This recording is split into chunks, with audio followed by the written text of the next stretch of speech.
Ok, on reprend juste la ligne en bas de la page Ain Aleph Amoud Bet.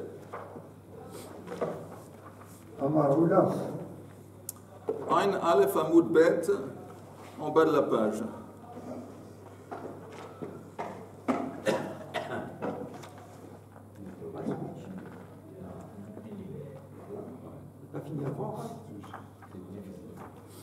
Hein? Ain Aleph. Ain Aleph Amoud Bet, la dernière ligne. Amar Oula, le man de Amar, Hacham Vadaï, Lobaya Yedia Batrila. Je ne vais pas répéter tout, parce qu'on a consacré le shiur à cette ligne de Gemara hier. Mais selon celui qui ne nécessite pas une prise de conscience ou une certitude qu'il a fauté par erreur, pour apporter un Hacham Vadaï.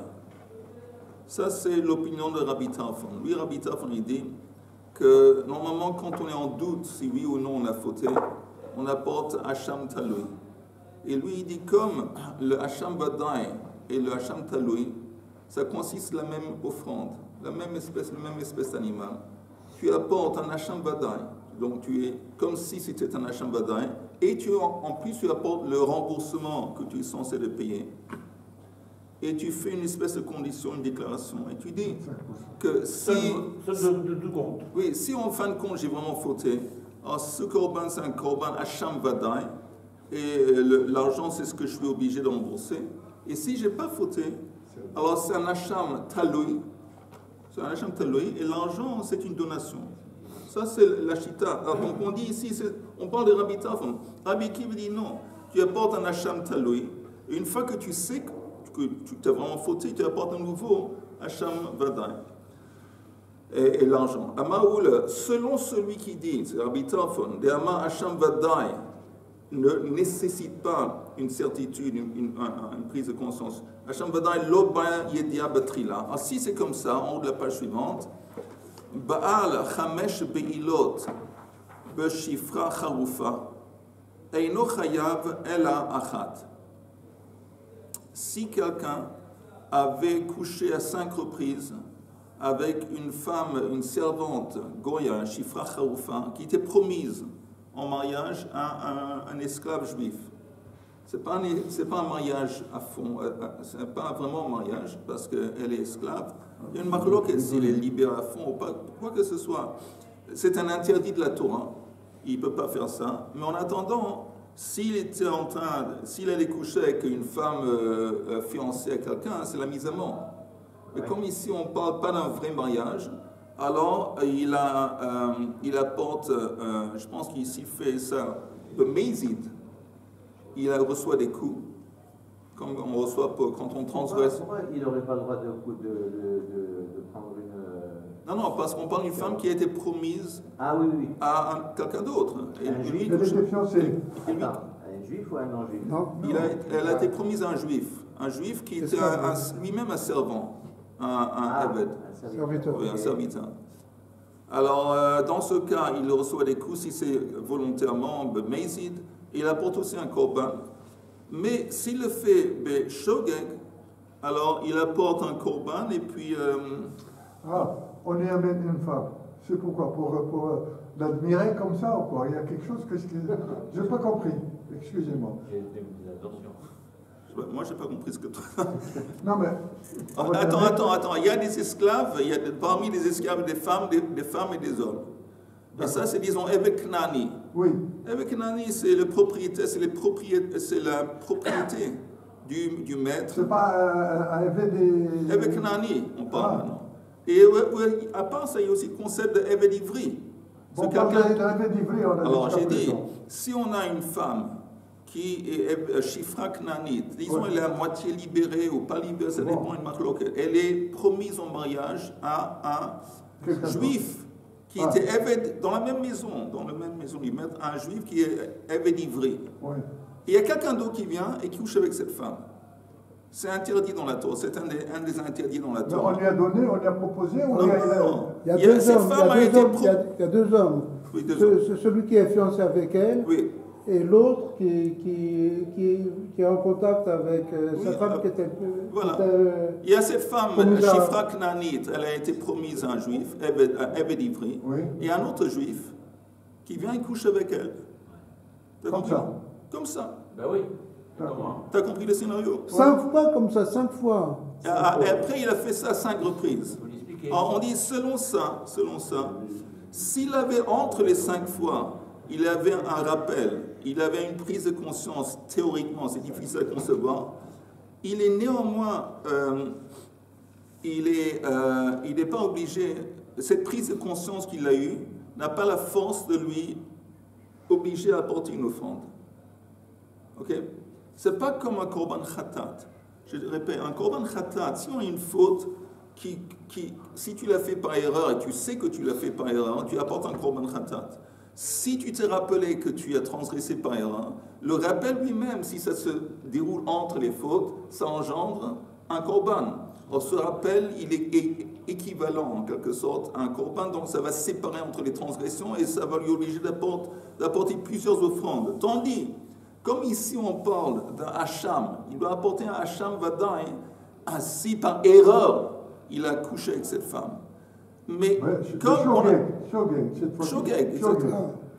Shogeg. Et comme on parle d'un scénario où, selon Rabbi Tarfon, il n'a pas besoin, même s'il se rappelle, il n'a pas besoin de se rappeler pour sûr qu'il a transgressé.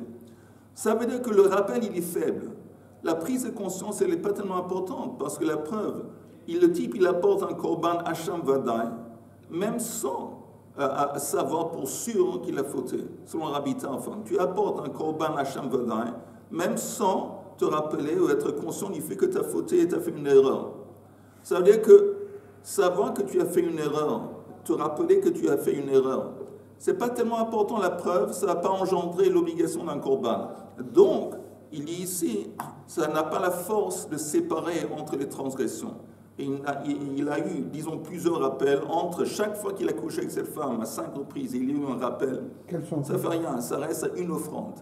Normalement, ça doit être 5, ici c'est une offrande. Ça c'est pour Rabbi Tarfon. Ça c'est exactement selon Rabbi Tarfon. Et nous chayab el achat. Matkif la Rab Hanuna. Elamata, si c'est ainsi, Baal, il faut pas dire les mots Vechazan ve Baal, parce que ça c'est apparemment une erreur. On dit Baal veifrish korban. S'il avait couché avec cette femme, par erreur, après il avait mis de côté une offrande, et il a dit, il a dit, mais attendez, attendez jusque peut-être, je vais faire encore une fois une erreur. Et non, c'est pas Mézid. C'est pas Mézid. Il dit, non, j'apporte. C'est pas Mézid. Non, c'est pas Mézid. On ne sait jamais. On ne sait jamais, on va mettre ça de côté, on ne sait jamais. Peut-être encore une fois, je fais erreur. Mais dans ce cas, il ne doit pas apporter, tu me dis qu'il ne doit pas apporter à nouveau un korban. Et la Gemara dit parce que ici c'est différent. C'est pas seulement un rappel qu'il s'est rappelé qu'il a fauté précédemment. Il a mis de côté une offrande. C'est plus fort, c'est plus costaud. Alors tu me dis, si c'est comme ça, là aussi, c'est seulement une offrande. Et théoriquement, on a un scénario farfelu que le type, il dit, il met une offrande de côté, il dit, bon, attendez, on ne sait jamais. Dans le cas où je me trompe encore, cette offrande va servir pour toutes les fois que c'est inconcevable. Non, mais pourquoi dire tromper? La chair est faible. Je sais, je suis un être humain, je sais que je vais retomber dans la faute. Alors là, dans ce cas, tu apportes un hacham vadaï, c'est pas un hacham. Là, c'est sûr, on est dans un autre scénario, non, parce que sinon, une autre catégorie. Il ne savait pas qu'elle était fiancée à... Pardon? Il ne savait peut-être pas qu'elle était fiancée à un esclave. Il ne savait pas. Voilà. Il ne savait pas où c'était dans l'obscurité. Oui, il a fait ça. Alors, la Gemara dit, Hachinam, ici aussi, Daino Chayab el Achat, Amar alors il répond, Maaseh de l'Achar Afrasha, Ka'amarta. Il dit, attends, mais la deuxième transgression, c'est un Maaseh. Et s'il se déroule après que tu as mis de côté un animal pour une offrande, c'est différent.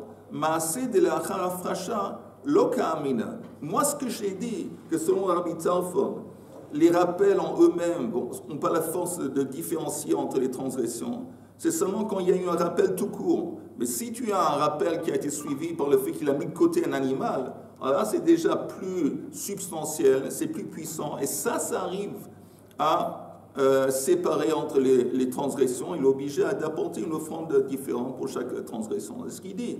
Il dit, ce que tu me dis, c'est différent. On parle d'un maasé, on parle d'afracha. Amar, je répète, maasé delacha afracha ka'amar. Tu parles d'un scénario où il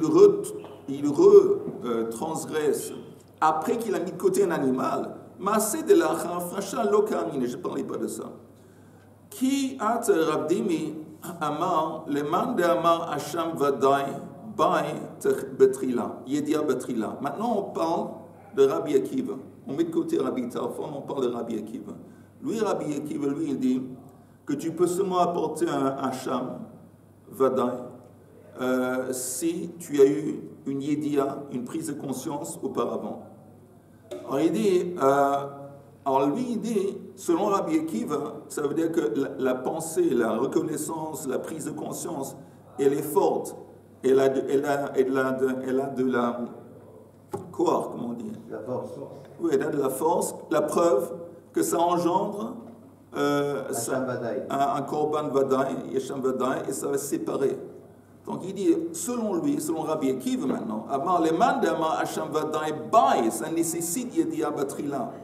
Dans le cas où Baal Chamesh Beilot Beshifra Charoufa, Chayav Al-Kol Achat Ba'achat.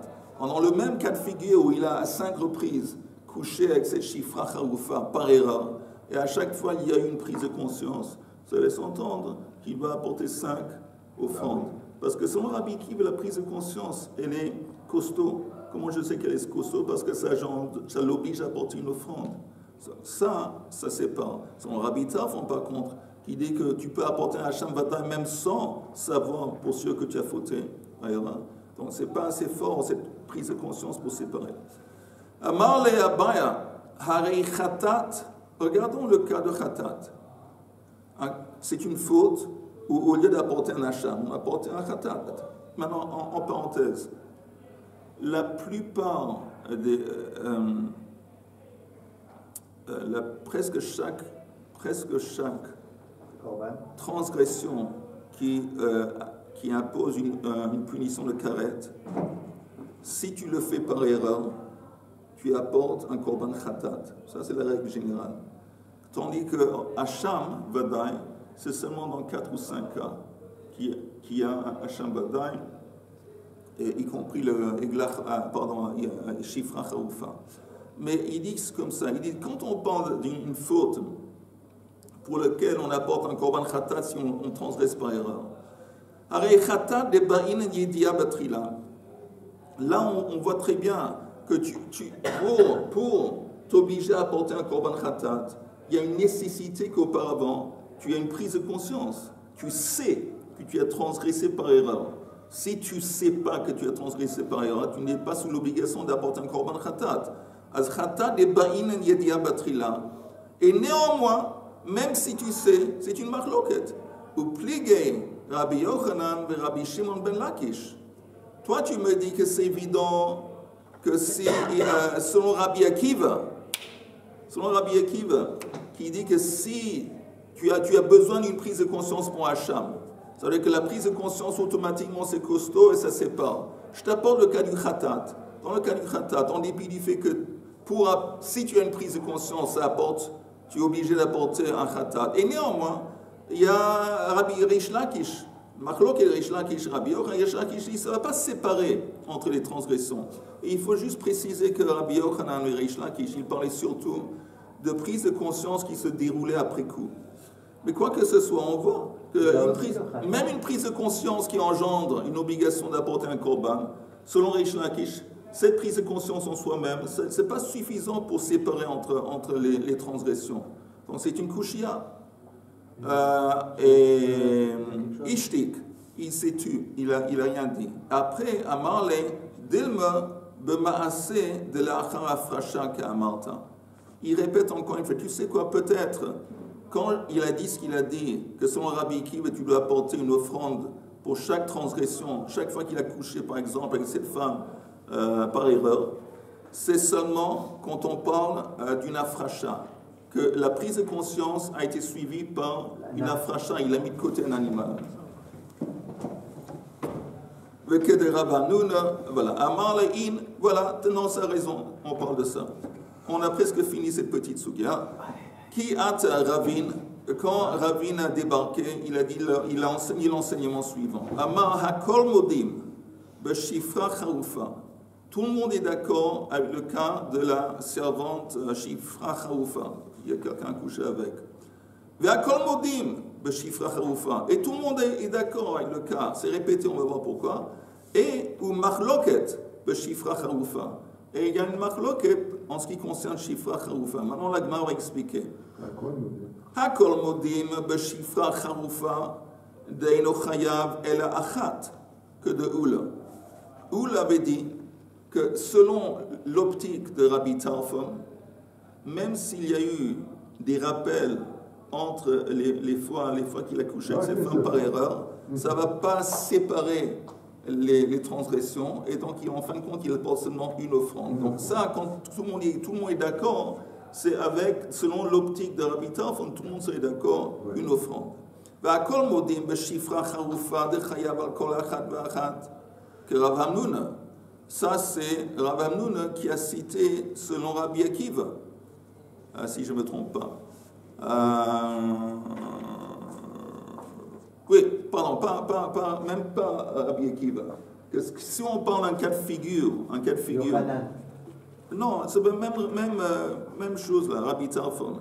Si on parle d'un rappel, il s'est rappelé qu'il a fauté, mais ça a été suivi par Hafrasha, il a mis de côté un animal. Alors là, tout le monde est d'accord que le fait qu'il a séparé une bête, mis une bête de côté en tant qu'offrande, ça c'est assez costaud pour séparer, créer une séparation dans le monde. Tout le monde est d'accord qu'il doit apporter une offrande d'alcool achat pour chaque fois qu'il a couché avec, que Rav Hanouna, et il y a aussi une machloket dans le cas de Shifra chaoufa, le mandama Hasham Vadai ban yedia batrila.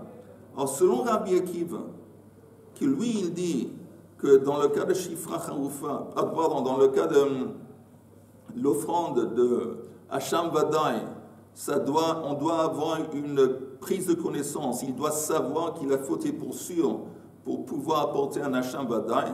Même là, il y a une machloket. Une machloket entre qui? Entre Rabbi Rish Lakish et Rabbi Yochanan. Machloket de Rabbi Yochanan et Rabbi Shimon ben Lakish, qu'un va dire que non, le rappel en lui-même, si après coup, c'est pas suffisamment fort pour séparer entre les transgressions, ça c'est Rish Lakish et Rabbi Yochanan dit que oui, le rappel lui-même, pour chaque rappel qui s'est déroulé après qu'il a transgressé toutes les transgressions, le rappel, oui, est assez puissant pour t'obliger à apporter une offrande pour chaque fois qu'il a fauté. Voilà. En gros, ça c'est la Soudia. On en a beaucoup parlé. Et aujourd'hui, basé sur tout ce qu'on a fait hier et la semaine dernière, je me suis permis d'aller un peu plus vite, mais j'espère que c'est plus ou moins clair. Oui, vas-y. Une précision. Hacham, c'est lorsqu'il y a un doute. Hacham Taloui. Oui. C'est quand il y a un doute. Hacham Vadai, c'est quand il n'y a pas de doute. Oui, certitude. Le doute et la réponse est donnée. Ok. Donc il y a une différence entre les deux. Je veux dire que j'arrive pas à. C'est vrai que la prise de conscience de la personne qui a fait la faute est apparemment est moins importante. C'est pas ça l'importance. Selon Rabbi l'important c'est la faute qui est répétée. Si c'est répété, j'apporte un seul corban. Non, ça dépend. C'est ça. Richard, ça dépend. Ce que tu viens de dire, dans ça dépend. Le doute, je parle. Non, je parle aussi dans. Si il a plusieurs occasions, à plusieurs reprises, il a fauté par erreur. La question est, est-ce qu'il doit apporter une offrande pour chaque fois qu'il a fauté par erreur ou seulement une pour tout l'ensemble? Ça dépend. Si on parle, ici on parle par exemple, on parle d'Hacham, disons on parle de Khatat, disons on parle d'une transgression qui t'obligerait à apporter un korban Khatat. Alors chaque fois qu'il y a eu un rappel au milieu des transgressions, ça va agir pour séparer. C'est-à-dire qu'il va devoir apporter une offrande pour chaque coup, pour chaque fois qu'il a transgressé par erreur. Si il y a eu, après il a couché, il a transgressé à 5 reprises, et après coup, il s'est souvenu dans des périodes différentes des transgressions qu'il a fait. Ah, je me rappelle, j'ai fait ça. Alors là, il marque Rabbi Yochanan Reish Lakish. Reish Lakish dit, c'est pas important que c'est après coup les rappels, mais ça t'oblige à apporter seulement une offrande. Tandis que Rabbi Yochanan dit non. Chaque rappel qui s'est déroulé dans une période de temps différente. S'il a été suivi d'un geste. Non, même sans geste, même sans Rabbi Yochanan, pour Rabbi Yochanan, ça t'oblige à apporter une offrande. Sans geste. Maintenant, dans sa tête, il désigne. Maintenant, quand on parle de. Ça, c'est pour Khatat. Qui décide, c'est Vadaï ou pas? Je veux dire que c'est l'individu. Non, l'individu, lui, il sait. Dans sa tête, il dit tiens, moi, je vais choisir cette solution. Non, lui, il sait s'il a transgressé par erreur ou s'il a transgressé volontairement. Par exemple, Yehuda a dit peut-être le type, il ne sait pas que cette femme, cette servante, il ne sait pas que cette servante a été promise à quelqu'un d'autre. Il ne sait pas. Donc il sait qu'il ne savait pas. Ou il sait, et néanmoins il a fait. Lui, il sait. Je crois qu'il faut faire une différence. Il faut bien préciser que le khatat, ça n'a rien à voir avec la shifra charoufa. Ça n'a rien à voir. Rien à voir. Il faut bien préciser. Oui, c'est un autre dossier. Parce que j'étais en train de raisonner, je n'arrive pas à m'en sortir, mais ça n'a rien à voir. Non, rien à voir. Non, j'ai parlé les 5 cas, pardon. Oui. Tu peux rappeler les 5 cas où on doit amener un hacham. Au talou ou au vadaï, ça dépend. Il nie quelqu'un qui réclame de l'argent. Il ment. Il dit quelqu'un il a déposé de l'argent pour garder, ou il a pris un prêt, il nie quelque chose qui est lié à de l'argent. Ça, c'est là. Deuxièmement, si la shifra chaoufa, ça c'est le deuxième cas. Troisième cas, c'est. Quand il nie qu'il doit de l'argent, quelqu'un il vient, il dit il doit amener un chan taloui alors. Non. Quand il savait, on sait qu'il a fauté. Il doit apporter un hacham vadaï. Et en plus, il doit rembourser. Plus 20%. Plus 20%. D'accord. 25%. Ça, c'est 2. 3 milot. Si quelqu'un profite d'un objet qui a été consacré au temple, qui a été consacré, par erreur, il n'est pas conscient du fait que c'est un truc consacré, il l'utilise pour ses propres besoins. Après, il se rend compte, ça s'appelle Me'ila. Là aussi, il doit rembourser l'argent plus 25%. Et aussi, il doit apporter Hacham, Vadaï. Ça, c'est le troisième cas. C'est quoi le quatrième cas? Un nazir. Un nazir, après qu'il s'est obligé d'être nazir, quand il finit sa période de naziroute, il apporte un Hacham Vadaï. Et je pense que Metsura aussi. C'est pas un korban khatat, le nazir? Non, c'est Hacham. Et le Metsura, c'est quelqu'un qui a eu la plaie aussi, il apporte un Meila. D'accord, j'ai les 5, c'est bon. Merci. Ok, on arrive maintenant, vous allez être ravis d'entendre un sujet plus facile. Moi, je pense qu'on a, comme on y passé le cap, franchi le cap. C'était, voilà, je ne veux pas dire que c'était un mauvais moment à passer, mais c'était un moment qui n'était pas facile. Voilà. Itma, c'est le dernier mot de la page, et puis on tourne la page. Itma. Nitkaven lehagbia et talush, vechatach et mechoubar. Le type, il a eu l'intention de ramasser quelque chose qui n'était pas rattaché à la terre. Rachidi, en haut de la page, Kagon, par exemple, de Nafal Sakin Ba'arugat Ayerek. Il a un couteau qui tombait dans un potage. On dit potage, c'est l'endroit où Potager. Un potager. Un potager. Il a un couteau qui est tombé dans un potager. Lui, il a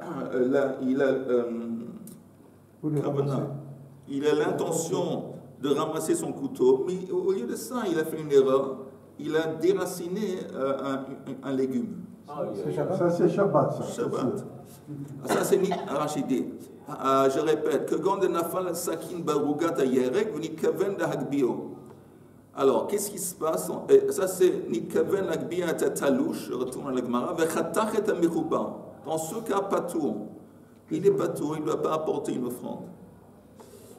Maintenant, un autre cas de figure, L'Artoch et Talouche, Vechatach et Amichuba. Il a voulu couper quelque chose qui était disconnecté de la terre. Ça, c'était son intention. Mais il a fait une erreur. Il a coupé quelque chose qui était branché à la terre, qui était mechouba, par erreur. Ok? Alors, dans ce cas, dans ce deuxième cas, il y a une marloquette. Rav Amar Patour. Rav dit qu'il est Patour. Et ça, c'est la lacha. Abba, lui, il dit Amar Chayav. Ok? Regardons juste le Rashi, le deuxième Rashi, la deuxième ligne d'en haut. Vous voyez? Déjà, à mon avis, Rav, le Yom Shabbat, aller avec un couteau dans un potager, c'est déjà... Il a pique-niqué. Non, exactement. Le type, il doit pas... Non, il est dans un pré, dans un champ, je ne sais pas, dans le trou, et il fait un pique-nique. Alors lui, il veut soulever quelque chose, et par erreur, il déracine une herbe, une plante, je ne sais pas quoi. Ça, c'est le premier cas. Bon, quand il dit Vechatach et Mechouba Patou, vous voyez, Dirtiv Asher Chata Ba. C'est écrit dans la Torah Asher Chata Ba pour une faute qu'on a fait Beshogeg. Vedarshinan Bekritut Prat. La mitasek bedavar acher. Ve'asa davar ze ve'shogeg. Je veux dire, mitasek bedavar chata ba, ça veut dire, c'est quoi chata ba? Il a voulu faire quelque chose, mais il a voulu faire un acte, mais pas vis-à-vis de cet objet. Par exemple, il voulait couper, mais pas ça, il voulait couper quelque chose d'autre. Il ne voulait pas couper quelque chose qui était rattaché à la terre, il voulait couper quelque chose qui était disconnecté de la terre. Mais tandis que mitasek, c'est quelqu'un qui faisait quelque chose tout à fait différent, un acte différent. Et après, ça a engendré qu'il a fait un acte différent. Ah, ça, c'est Bichla mitasek, il n'est pas tout. Maintenant, que Gonch Nikaven Nekach, avoir Shagag, en cas de Shogeg, c'est qu'il a eu l'intention de faire un acte, mais il était dans une situation d'erreur. Comment? De savoir She'en Hayom Shabbat, au savoir Shemelachazu Muteret. Le cas classique de Shogeg, qu'il a eu l'intention, disons, d'allumer le feu. Il oublie que c'est Shabbat. Donc, l'intention était là, mais il n'était pas conscient du fait que c'était Shabbat. Ou il était conscient du fait que c'était Shabbat, mais il était inconscient du fait que cet acte était interdit. Dans ces deux cas, ça s'appelle Shogeg, cas classique. Vezé mitasek bagba'ahaya velo b'chaticha. Tandis qu'ici, le premier cas de figure qu'on a vu, il voulait simplement soulever. Et après, au lieu de soulever, il a coupé. Il a arraché. Attends, ça c'est pas Shogeg, ça s'appelle mitasek. Mitasek, tu étais en train de faire quelque chose et il y avait comment un ricochet. Il y avait un effet secondaire que au lieu de ramasser, tu as déraciné. Ça c'est pas Shogeg. Shogeg, tu dois intentionnellement, tu dois avoir voulu faire l'acte. Et tu ne savais pas que l'acte était interdit, ou tu ne savais pas que c'était Shabbat. C'est la conséquence. En fait, c'est une conséquence. Oui, mais c'est comme le bûcheron. Comme le bûcheron avec la cognée. Il n'avait pas l'intention de tuer la personne. Mais néanmoins, il a fait un acte, il aurait pu faire attention. Là, il n'était pas attentif à ce qu'il faisait. Oui, peut-être. Mais là, l'intention était de couper du bois. Après, il savait qu'il a tué quelqu'un. Dans le bûcheron, ça arrive avec Shabbat. Alors que là, on parle de Shabbat. Mais attention, je parle attention. De toute façon, je relis d'en haut la page. Il kaven l'agbiya et atalouche vechatach et amechuba. Pas tout. L'achtoch et atalouche vechatach et amechuba. Rav amar patur, Abai amar chayav. Rav amar patur deha Lonit Kaven le Khaticha de Yisur. Rav dit, écoute, il voulait couper quelque chose qui était disconnecté de la terre, ce qui est permis. Alors lui, il a eu l'intention, Lonit Kaven le Khaticha fait une Khaticha qui était permise. Il n'avait pas en tête de Khaticha de Yisur. Il ne voulait pas couper quelque chose qui était relié à terre. Donc il est Rav, c'est pour ça que Rav dit qu'il n'est pas tout. Abaye Amar Chayav. En fin de compte, la brioute, en fin de compte, il voulait couper. Le fait qu'il a coupé la chose qu'il n'a pas eu l'intention de couper, ça ne change pas, il voulait couper. Donc, comme il voulait couper, c'est shogeg, c'est pas mitasek chez shogeg, et donc il doit apporter un korban. Maintenant, Amar Rav Mana Aminala, Rav a expliqué pourquoi, selon lui, ce type, il est exempt de shogeg, l'exemple d'une offrande. Pourquoi? De Tanya, et c'est écrit Chomer Shabbat Mishar Mitzvot. Il y a une sévérité, une chouma vis-à-vis de Shabbat qui ne s'applique pas aux autres mitzvot. Chomer Sha'ar Mitzvot Mishabbat. Mais d'un autre côté, il y a une sévérité, une chouma en ce qui concerne les autres mitzvot qui ne s'appliquent pas à Shabbat. Chomer Shabbat Mishar Mitzvot Sh'a Shabbat Asa Shtaim Behelem Echad Chayav al Kol Achad Be'achad. Une sévérité du Shabbat vis-à-vis des autres mitzvot, on va expliquer parce que jusqu'ici ça n'a pas de sens, que si tu transgresses deux choses dans le même état d'ignorance, d'oubli, Behelem Echad, il doit apporter pour chaque transgression qu'il a faite. Par exemple, il a fait 2 Av Melacha, le Shabbat, dans un état d'ignorance ou d'oubli. Après, il se rappelle ce qu'il a fait, il doit apporter 2 offrandes pour chaque acte. Masha'en ken b'shar mitzvot. Ce n'est pas le cas dans les autres mitzvot. On va en parler. Et de l'autre côté, chomer shar mitzvot mishabbat, il y a une sévérité en ce qui concerne les autres mitzvot vis-à-vis de Shabbat. Chez b'shar mitzvot, shagag belo mitkaven. S'il a fait un truc en erreur, sans intention, voilà. Néanmoins, il est fautif, il doit apporter un korban, un chayav, ce qui n'est pas le cas dans Shabbat. Masha'en ken b'Shabbat. Ok, maintenant l'agma va dire, moi, pas comprendre. Ce que tu viens d'expliquer, je ne comprends pas. Mais ça contredit un peu ce qu'on vient d'étudier avant. Pourquoi? Parce qu'on a dit que quelqu'un qui ne savait pas que c'était Shabbat et qui a fait plusieurs fautes, il n'amène qu'un seul khatat. Pourquoi? Parce qu'il ne savait pas que c'était Shabbat.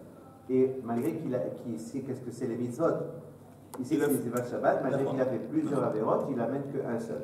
Et après, on a dit quelqu'un qui est conscient qu'il avait... Que c'est Shabbat, et il fait plusieurs actes sans être conscient du fait que les actes sont interdits, il doit apporter une offrande pour chacune des actes. Ça ne contredit rien. Ça ne contredit rien qu'on a vu jusqu'ici. On a dit qu'il y a une sévérité en ce qui concerne le Shabbat, parce que des fois que si le type il fait 2 transgressions différentes, il doit apporter ces deux offrandes à part.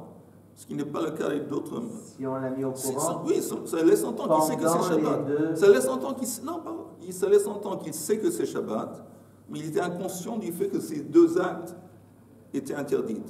Ils sont différents. Sont différentes. Alors là, il va amener 2. 2 fois. Ça ne contredit pas. Maintenant, on va revoir ce qu'on vient de voir parce que ce n'est pas clair. Amar, Eli, tu voulais demander une question? J'ai dit la Gemara, elle n'est pas seule à ne pas comprendre. Oh. Aussi, on ne comprend pas bien. Alors la Gemara maintenant va expliquer. Et le problème, ce qui sort de ce truc-là depuis, c'est qu'il est conscient ou il n'est pas conscient. Est-ce qu'il est conscient qu'il fait quelque chose ou alors il le fait par ignorance? On va voir. Amar. Quand on dit Amar, c'est a dit tel et tel. C'est une citation d'un texte qu'on vient de citer, et qu'on vient de dire. Amar, Chomer, Shabbat, Mishar Mitzvot, Shabbat, Asa Shtaim Behelem Echad, Chayav al Kol Achad Be'achad. Si le Shabbat, tu transgresses 2 transgressions différentes dans un même état d'oubli, et après tu te rends compte, tu dois apporter 2 offrandes pour chacune. Ce qui n'est pas le cas, Masha'en ken b'shar mitzvot, avec les autres mitzvot. La Gemara demande, Heichidame, de quoi on parle? Il aime de avad ktsira b'techina. Si les 2 transgressions dont on parle, par exemple, il a fait ktsira, il a moissonné, Moissonner, l'acte de moissonner, c'est déraciner quelque chose qui était auparavant lié à la terre. Ou Terina, il a broyé. Païra. Alors il dit, dans le cas parallèle, en ce qui concerne les autres mitzvot, dit Chvata gabei sha'ar mitzvot, achal chaylev vedam. Il a mangé deux choses interdites. Il a par exemple mangé une graisse interdite chaylev, après il a mangé du sang dans un état d'ignorance. Hacha tarte mechayev, vehacha tarte mechayev. Dans les deux cas, aussi dans les autres mitzvot, il doit apporter deux offrandes. Il n'y a pas de différence entre le Shabbat et les autres mitzvot. Si tu transgresses par erreur deux transgressions différentes, deux interdits différents, par exemple tu manges du dam et tu ne savais pas que c'était du dam et tu manges du chaylev, et après tu as compris, alors tu dois apporter deux offrandes. La même chose si le Shabbat tu as fait deux av melacha, tu as fait ksira vetrina, tu dois apporter, il n'y a pas de différence. Et là, Sha'ar mitzvot de lo mechayev et el achada heichidame. Et donne-moi un exemple où quand on parle des autres mitzvot, quand tu transgresses deux transgressions et néanmoins tu es seulement obligé d'apporter une offrande, on parle de quoi? Heichidame. De achal chaylev et chaylev. La seule possibilité, c'est qu'il a fait à deux reprises la même transgression. La même transgression. Il a mangé à deux coups du sang ou du chaylev. Dans ce cas, il apporte seulement une offrande. Alors, mais il n'y a pas de différence avec Shabbat. Dichvata gabei Shabbat, de avad ksira veksira. S'il a fait à deux reprises, par exemple, moissonner à deux reprises dans un état d'oubli, aussi il apporte seulement une offrande. La Gemara ne comprend pas la différence que la Braïta fait entre le Shabbat et les autres mitzvot. Elle ne comprend pas. De avad ksira vetrina, mai. On ne comprend pas. Et maintenant, la réponse qu'on donne est à Avodah Zara. Quand on parle des autres mitzvot ou des autres interdits, on parle d'un interdit en particulier. Cet interdit, il est tellement important que beaucoup de fois dans la Torah, quand on parle de quelqu'un qui transgresse toute la Torah ou qui transgresse tous les mitzvot, souvent le sens c'est Avodah Zara. Que Avodah Zara, c'est une transgression qui est tellement sévère qu'elle correspond en quelque sorte à toutes les autres mitzvot, à tous les autres interdits. Alors, quand on fait une comparaison entre Shabbat et les autres mitzvot, ce n'est pas les autres mitzvot, les autres interdits, c'est Avodah Zara en particulier. Là, il y a une différence. Rabbi Ami, selon l'opinion de Rabbi Ami. De Amar Rabbi Ami, Ziber, Vekiter, Veniser, Beha'alama Achat, Eino chayav ela achat. Il y a plusieurs actes qui sont compris dans l'acte de l'idolâtrie. Il y a par exemple Ziber, offrir une offrande. Kiter, Kitoret, c'est brûler de l'encens. Nisser, on dit verser du vin. Et s'il a fait ablution de vin, s'il a fait ces actes dans un état d'oubli, dans Avodah Zara, c'est la même offrande, c'est la même transgression. Alors là, on voit une différence. Là, oui, on voit une différence. Que Shabbat, si tu fais des Av Melachot différents, à chaque Av Melacha, elle est traitée en soi, elle est différente, et donc tu dois apporter une offrande pour chaque Av Melacha que tu as transgressé par erreur. Tandis que uniquement dans le cas des Shar Mitzvot, c'est quoi Shar Mitzvot? Avodah Zara. Dans le cas d'Avodah Zara, si tu fais plusieurs actes d'idolâtrie, c'est tout considéré comme la même chose et tu es seulement obligé d'apporter une offrande. Bon, là, on comprend un petit peu ça, donc mais on n'est pas encore sorti de l'auberge. Donc c'est moins grave de faire Avodah Zara que de ne pas respecter Shabbat. Vis-à-vis de faute. Oui, tu as raison, vis-à-vis de par erreur, alors il s'avère que tu vas devoir apporter moins de Korban Khatat dans un cas d'Avodah Zara que dans un cas de Shabbat. Le Shabbat, il est plus important, il est plus sévère que le Avodah Zara. Oui, c'est marrant parce que normalement c'est le contraire. Et oui, quand il y a Avodah Zara, c'est quand même se faire tuer. D'abord, c'est l'opinion de Rabbi Ami. On t'oblige à te prosterner ou à te truc, tu dois te dire et je préfère mourir. On te dit de faire de la Avodah Zara et de ne pas reconnaître qu'il y a un seul Dieu, de reconnaître les autres dieux. Ça, tu dois être prêt à te tuer. C'est bizarre. Mais néanmoins, Et ça, c'est l'opinion de Rabbi Ami. Je ne dis pas que c'est la halakha, que c'est son opinion. Lui, il dit, quand on parle de la Vodazara, peut-être, je vais te dire peut-être la base de ça. Il parle que, quand on parle des actes différents de la Vodazara, Ouais, ces actes, en mêmes. quelque sorte, ce n'est pas des actes qui sont suffisamment importants pour mériter d'être conçus comme un truc à part. Tout ça, c'est les foutaises. Tout ça, c'est bidon. C'est pas important. Ishtachava'a, Haktara, Zibour, tout ça, ça fait partie du même truc bidon. De ce point de vue, peut-être que c'est comme un truc méprisable. C'est tellement méprisable qu'on ne va pas attacher de l'importance à ces actes. Tandis que, Shabbat, les actes dont on parle, c'était des actes qui ont été impliqués dans la construction du temple, du Mishkan. Donc les actes, ils sont super importants. Donc c'est pour ça que les actes de Shabbat sont plus importants. Et la preuve que si tu fais plusieurs actes par inadvertance, tu dois apporter une offrande de khatat pour chacune. Tandis qu'ici, bon, c'est pas suffisamment important, les actes différents, ça fait partie du même truc bidon, et donc tu apportes une offrande. C'est quand même des actes importants, c'est quand même des actes importants. Sans que tu te mettes en colère. Parce que ces actes-là, pourquoi ils ont été choisis? Parce que c'est des actes qu'on fait aussi pour Avodat Hashem. Déjà, je suis énervé. Donc c'est pas... Oui, mais néanmoins, des actes comme pareil que tu fais dans le contexte, ces choses, ça reste bidon. Alors moi, je vais poser une question. Tout innocent et gentil. Innocent, gentil. Quand on parle de Zivar, Kider, Nisser, Ouais. si c'est pendant Shabbat, j'amène... Non, C'est non. pas de rapport avec ça. Allez, voilà, ça y est, voilà, je savais. Voilà. Ok, C'est moi. on va arrêter là, B'mai ou Kimta. Mais j'espère que ça, c'était, vous voyez, nettement plus facile. On a fait presque une Le début était facile. Hein?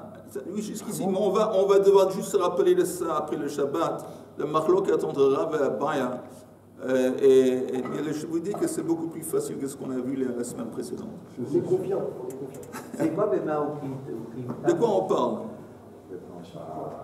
De quoi on parle? Chers collègues, je vous souhaite un Shabbat Shalom, qu'on va entendre seulement des bonnes nouvelles. Et je m'excuse aussi auprès de Yehuda que j'ai dit de mauvaises choses sur d'autres personnes.